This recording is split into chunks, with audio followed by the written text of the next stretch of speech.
Company कोणाच्या आहेत? या सगळ्या सुरुवात अजित पवार सुनेत्रा पवारनी केली 2009 मध्ये. तुम्हाला आठवतं तिकडे कर्जतला एका धरणाला लागून एक जमीन होती, त्याच्यावर खूप मोठा बवाल झाला. फार्म हाऊस होतं तिथे. हो हो हो, प्रायव्हेट धरण म्हटलं जात होतं. करेक्ट करेक्ट बरोबर ना. त्याच्यानंतर सगळ्याच्या सगळ्या कंपन्यांना त्यांनी एक्झिट करून सगळ्या स्वतःच्या नातलगांकडे, म्हणजे ते एक जगदीश कदम आहेत, एक राजेंद्र घाडगे आहेत, ते रजनी इंदुलकर आहेत, नंतर एक चारू दत्त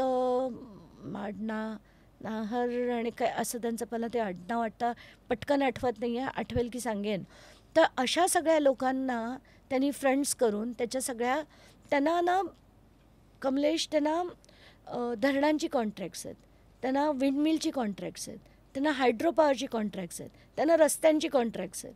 ह्या सगळ्या गोष्टी मी 2016 मध्ये आधी एक्सपोज केल्या होत्या.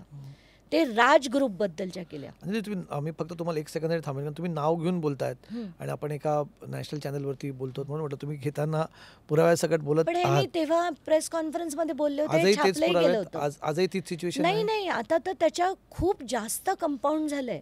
ती राज ग्रुपनी आता इन्फ्राकॉन, राजपथ इन्फ्राकॉन नावाच्या कंपन्यांची मालिका आहे.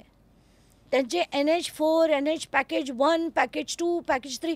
मी जगदीश लक्ष्मणराव कदम हे कोणीही कुठल्याही वेबसाईटवर जा, झोबावर, टोफलरवर, आणि तुम्ही शोधा, आणि ते नाव, त्याची जे कंपनीचं नाव आहे ना, जगदीश लक्ष्मणराव कदम, आणि ते जे नाव घ्या आणि तुम्ही कुठल्याही AI ॲपवर, संबंधित आहेत.